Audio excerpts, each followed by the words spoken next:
Hi viewers, welcome to my channel. இன்றைக்கி வந்து நம்ம ஒரு பச்சை மோர்க்குழம்பு எப்படி பண்ணுறதுங்கிறத பார்க்க போகிறோம். இதுக்கு முன்னாடி நான் நிறைய விதமான மோர்க்குழம்பு போட்டிருக்கேன். ரெடிமேட் மோர்க்குழம்பு, அரைச்சி விட்ட மோர்க்குழம்பு, எல்லா வித மோர்க்குழம்பும் போட்டிருக்கேன். இது வந்து பச்சை மோர்க்குழம்பு எப்படின்னு பண்ணுறதுன்னு பார்ப்போம். பச்சை மோர்க்குழம்புனா என்னென்னா, நம்ம வந்து இந்த தயிரோ மோரோ நம்ம எதை எடுத்துக்கிறோமோ மோர்க்குழம்புக்கு, அதை வந்து அடுப்பில் கொதிக்க விட மாட்டோம். அதுதான் பச்சை மோர்க்குழம்பு. இப்போ வந்து இதுக்கு வந்து நான் வந்து 300 ml வந்து தயிர் எடுத்துகிட்டு இருக்கேன், நல்ல கெட்டி தயிராக. இதை வந்து நீங்கள் இதாலே விஸ்கால பண்ணிக்கலாம், மத்தால பண்ணலாம். இப்படி நம்ம இது பண்ணிட்டோன்னா ஒன்று வந்து லம்ஸ் இருக்காது, நல்லா பீட் பண்ணிட்டா. அதுக்கப்புறம் வந்து இதில் வந்து ஒரு க்ரீமி டெக்ஸ்சர் கிடைக்கும். இது நான் ஆல்ரெடி பண்ணி வச்சுட்டேன், உங்களுக்கு ஜஸ்ட் காமிக்கிறதுக்காக அதை வச்சுருக்கேன், அவ்வளோதான். இது வந்து ரெடியாக இருக்குது. இது 300 ml தயிர். இப்போ வந்து ஒரு 10-12 வெண்டைக்காயை வந்து இந்த மாதிரி நீள சைஸில் கட் பண்ணி வச்சுருக்கேன், அதில் போடுற தானுக்காக. அப்புறம் வந்து இதில் என்னென்னா, அரைச்சி விடுறதுக்கு நான் பச்சை மிளகா, ஒரே ஒரு வத்த மிளகா வாசனைக்கு, இஞ்சி, தேங்காய் ஒரு 1/2 கப்பு, 200 கிராம் கப்பில் 1/2 கப்பு, மிளகு ஒரு 10-15 மிளகு, ஜீரகம், இதெல்லாம் எடுத்துட்டுருக்கேன் அரைச்சி விடுறதுக்கு. இப்போ வந்து நம்ம முதல்ல இதுக்கு வந்து பொதுவாக வந்து நீங்கள் மோர் குழம்புக்கு தேங்காய் எண்ணெய் யூஸ் படுத்துறது நல்லது. முதல்ல நம்ம வந்து தேங்காய் எண்ணெயை விட்டு இதை வந்து வெண்டைக்காயை வந்து வதக்கின்றலாம். நான் வந்து இப்போ இல்லை, லாஸ்ட்டாக தாளிச்சு கொட்ட போகிறேன். அதனால் இப்போ வெறும் வெண்டைக்காயை போட்டு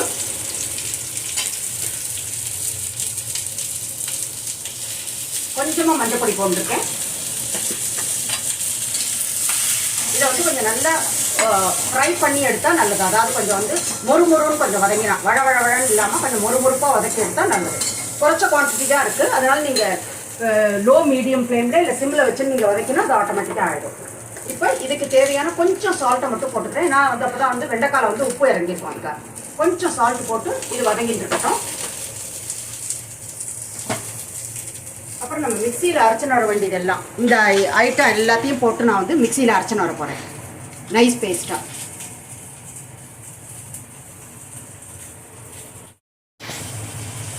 இப்போ வந்து கொஞ்சம் பெரிய பாத்திரத்தில் வந்து தயிரை வந்து மாற்றிவிட்டேன்.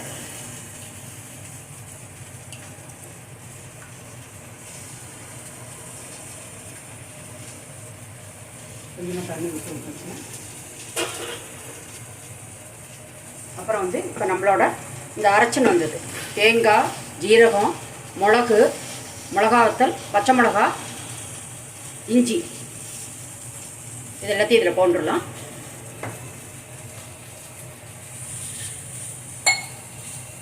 இந்த மிக்சியை கொஞ்சம் அலம்பி இதில் விட்டுருலாம்.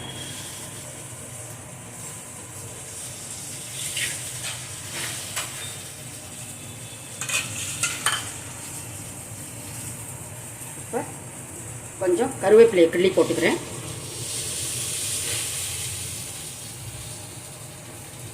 இதில் கொஞ்சமாக 1/4 டீஸ்பூன், அப்புறம் தாளிச்சு கொட்டை போட போகிறேன். பெருங்காயம் 1/4 டீஸ்பூன் வந்து இதில் ஆட் பண்ணிட்டுருக்கேன்.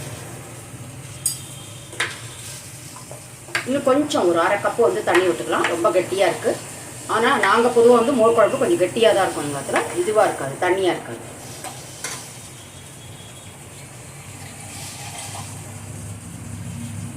கொஞ்சம் தண்ணி கலந்துட்டுருக்கேன். இந்த குவான்டிட்டி வந்து நான் 3 பேருக்கு பண்ணியிருக்கேன்.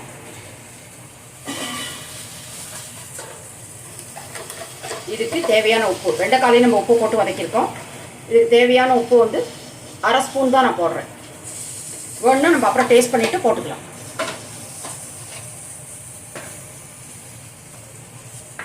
மிக்ஸ் பண்ணி வச்சுட்டாச்சு. இப்போ வெண்டைக்காயை வதக்கிடுவோம்.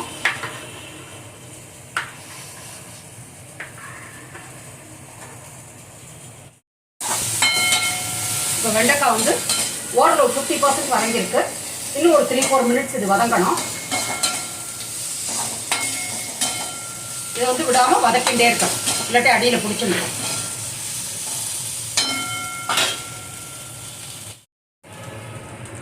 இப்போ வெண்டைக்காய் நல்லா வதங்கி எடுத்து அதை இதை வந்து மோர் குழம்புல கலந்துப்போம். கன்சிஸ்டன்சி இப்படி இருக்குது. உங்களுக்கு வேணுன்னா இன்னும் கொஞ்சம் தண்ணி உங்களுக்கு வேணுன்னா நீங்கள் ஆட் பண்ணிக்கலாம். இப்போ வந்து அதே கடாயில் வந்து நான் தாளித்து கொட்ட போகிறேன். முன்னாடி வதக்கிறதுக்கும் தேங்காய் எண்ணெய் தான் எடுத்துட்டேன், இதுக்கும் தேங்காய் எண்ணெய் எடுத்துக்கிறேன். ஒரு நல்ல 2 டேபிள் ஸ்பூன் தேங்காய் எண்ணெய் எடுத்துட்டுருக்கேன்.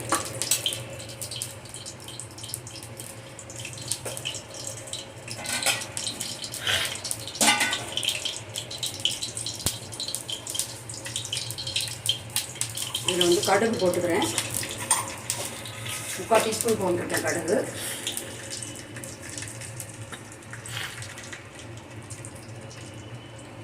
ஜீரகம் 1/2 ஸ்பூன். கடுகு வெடிக்க ஆரம்பிச்சிட்டு இதில் வந்து அடுப்பை வந்து நான் அணைச்சிட்டேன். கருவேப்பிலை, ஒரே ஒரு வத்த மிளகாயை வந்து உடச்சி போட்டுருக்கேன். இப்போ வந்து கொஞ்சம் ஹீட்டு குறைஞ்சோன்னா, அடுப்பை அணைச்சோன்னா கொஞ்சமாக பெருங்காயம் போட்டுக்கிறேன். இப்போ இதை வந்து நம்ம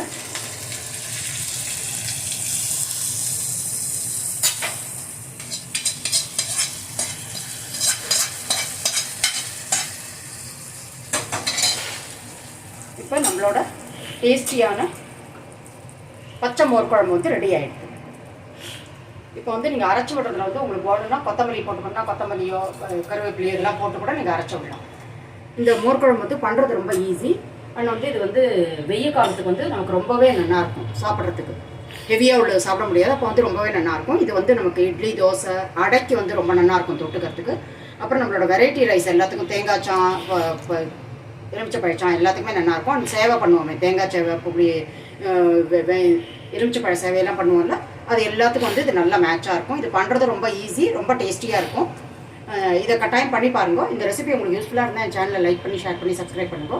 மீண்டும் ஒரு நல்ல ரெசிபியோடு நான் உங்களை மீட் பண்ணுறேன். Until then take care. Thank you.